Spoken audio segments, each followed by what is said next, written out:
Am I on? Yep. All right. Good evening, everyone, and welcome to the February 26th, 2025 Zoning Board of Appeals hearing. If you're planning to speak today and have not already done so, please sign in on the sign-in sheets located on the table. Please also silence your cell phones during the hearing. Before we start the hearing, I would like to explain the procedures we will be following. When a case is called, the applicant will present their case to the board. The applications and full staff reports were all posted on the village website at least a week ago and were available for the public to review. The applicant and all speakers in support or opposition to the application are reminded the board's decision will be based on the standards set forth in the village code, and all comments should be directed to those standards. After the applicant's presentation is completed, the board may ask questions of the applicant and may ask questions of the applicant or other speakers at any time during the hearing. Comments first in support and then in opposition to the application will be heard. After all the testimony has been heard, the applicant will have an opportunity to provide rebuttal testimony. At the conclusion of the applicant's rebuttal, the case will be closed. After closing the hearing for each individual case, the board will deliberate and vote. During this time, no additional testimony may be given by anyone. Please note that if your case is approved today, a written decision will be provided to you. And before we open the case, please note we are all volunteers. I would like each of the board members to confirm their presence for purposes of a roll call and establishing a quorum for this hearing and to introduce themselves and mention their area of expertise. So I will start. My name is Michael Fortner. I am a retired educator from the Fairport Central School District, and I live on West Church Street in the village. Justin? I'm Justin Beckman. I work for a local home builder. I'm Dan? Phil Sparks. I'm a retired lawyer and former law professor with a specialty in municipal law. I'm Dan DeVideo, a lifelong village resident. I live in the Old Orchard neighborhood, and I think I am probably the second in seniority on this board. I'm Aaron Stuckey, a local homeowner and a manufacturing engineer at Gold's Pumps, and I live on the northeast side of the village on East Avenue. And in the absence of our chairperson, Jamie Mawison, I'd like to appoint Phil Sparks as an alternate for this hearing. All in favor? Or I need a motion, I guess? No, you don't need a motion. Okay, I'm just going to appoint you.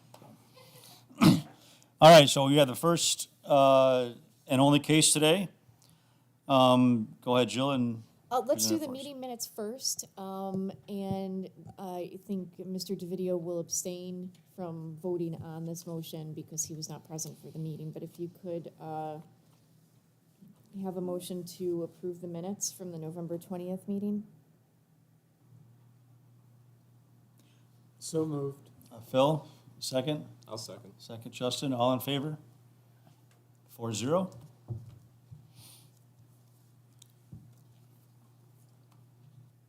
So case one, we have the case type is an area variance. The address is 29 Woodlawn Avenue.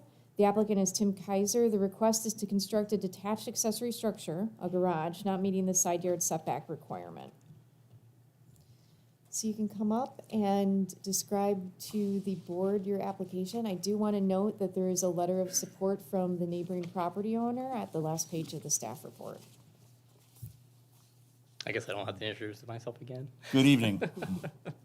So I'm Tim Kaiser. I live at 29 Woodlawn. So my wife and I are looking to replace our current existing garage, very old garage. It's a one-car garage, one story, with 2-car, one story. The current, and just the same dimensions, except the only difference will be that we're adding a little bit of depth, 2 feet, 4 inches, just for extra space to make more better use of the land. But yeah, the width will be the same, and yeah, that's pretty much it. Any questions for the applicant? Mr. Sparks? Just talk a little bit about the architectural choices that you made for the garage. Yeah, so we're gonna try to follow our existing house to make it to blend in. So nothing fancy. I believe it'll have vinyl siding on it. It should blend in. The color will probably be about the same as the house-ish, so it blends in. We're not looking to make this stand out or anything. We want to blend in, make the village continue to look nice, and so we're not trying to do anything fancy with it. Be pretty basic. And how does it differ from the existing garage? So the garage right now is very old, wood siding. It's honestly falling apart. The foundation is shot. It is not up to code. We've done a few things to kind of bring it up a little bit to code with electrical, but right now it is not in good shape, and it's really quite a shame considering we live in a great village and we want something that's going to last outlast the house as it is right now. So so it's not in great shape right now. You planning to run new electrical service out to the garage, or? So, sort of. So part of we've been updating our houses as we've lived in there for about 7 years now. We've actually, a buddy of mine is an electrical engineer, and so we've actually run new electrical out to the garage, and we actually have a sub panel in there right now that is much newer. So it's basically the only thing that's actually been updated in the garage. So it is fire safe and everything. But that part should not, I don't think, need to be replaced. Obviously, the engineers will have to do their thing and Of course. whatever the contractor decides, but I don't believe that's going to have to be changed out, but that is much newer.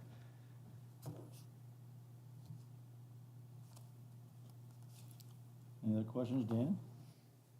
Just to clarify, this is to continue the pre-existing non-conforming wall on the north side of the property, Yes. and which is already 2 feet from the property line. And Correct. the new garage will not be any closer or farther away than Nope. that. And that's the only variance requested. Correct. Yep. Yeah, I would also just note, I think it's a little hard to see maybe on the screen, but the request or the plans that you have to increase the depth of the garage actually take it, they don't take it past the allowance there because you're at 5 feet, I believe. Yes. Is that right? Yep. Which is actually why we decided to do that, to use, because that space behind the garage is not being used right now. And it's honestly pretty useless space. So we wanted to take a little more advantage and give a little more space to the garage.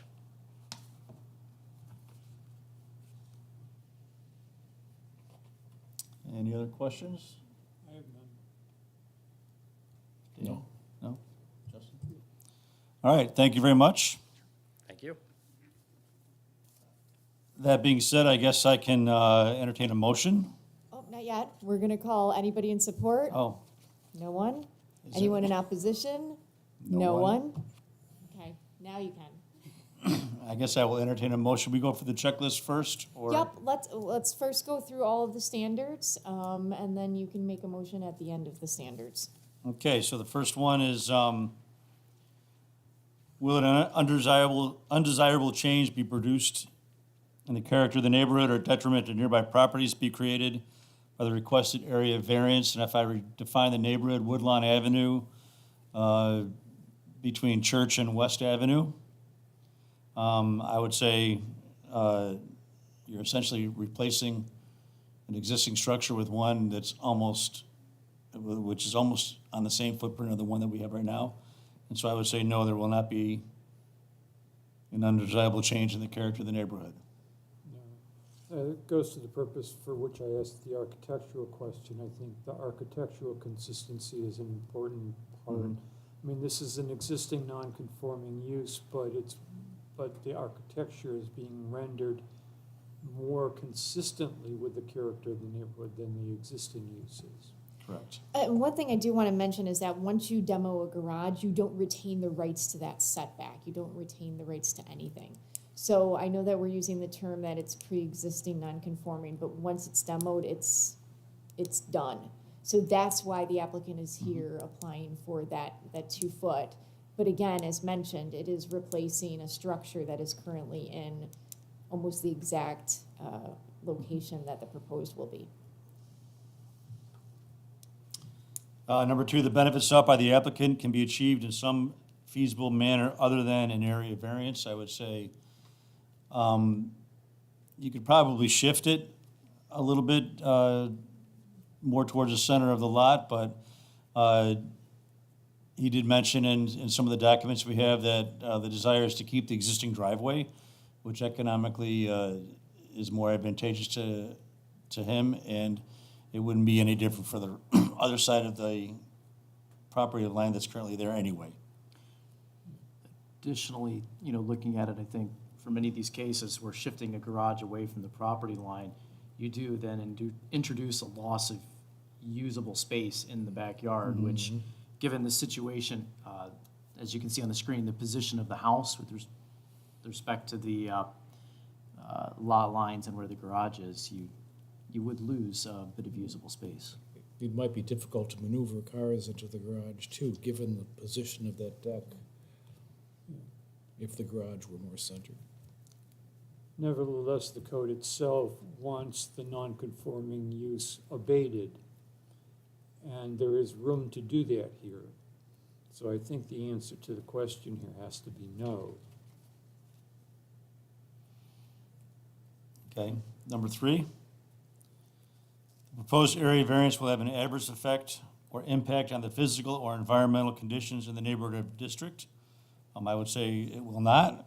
It's replacing a structure that was there previously, and it'll have the likely same impact that it currently has right now. Yeah, I agree, there's no change in either the visual or the physical impact on the neighborhood here. Number 4, requested area variance is Yeah, substantial. wait, Adam wants Just to- one Oh, yeah, point. yeah. Looking at the existing garage, I didn't think that there were actually gutters on the side facing the other neighbor. So, things like that of the nature of water control would actually offer some possible improvements to the behavior of water at that property line, departure of water from the property. Okay. Number 4, requested area variance is substantial. I would say no, especially based on, we have done many of these in the past, and I anticipate we're going to keep doing them as we move forward. Any other comments? Well, in my experience is that we define this term loosely in some cases and strictly in others. Strictly speaking, this is a 60% variance from removing it with 5-foot setback to a 2-foot setback, 60%. Given the overall dimensions of the property and the fact that there is a footprint that, it takes up a footprint that is substantially the same as the current building is, argues the other way. So the best I can say is that Yes, but. yes, but. And number 5, the alleged difficulty was self-created. Well, Yes, you could put it over so it's not conforming, but we talked about that earlier, so. Again, yes, but, right? Yes. Right. Yeah. I think overall, to the extent that we answered any of these questions, no. The equities here tend to favor the applicant's position rather than adhere to a very strict compliance with the nature of the code. So that being said, can I entertain a motion? I'll move to approve the motion as submitted. I can second that motion. All in favor? Aye. Aye. All right. Good luck with your project. Thank you. simple as that. Any other business at all? Move to adjourn? I would so move. Second? Phil? All in favor? All right. We'll see you next month, maybe.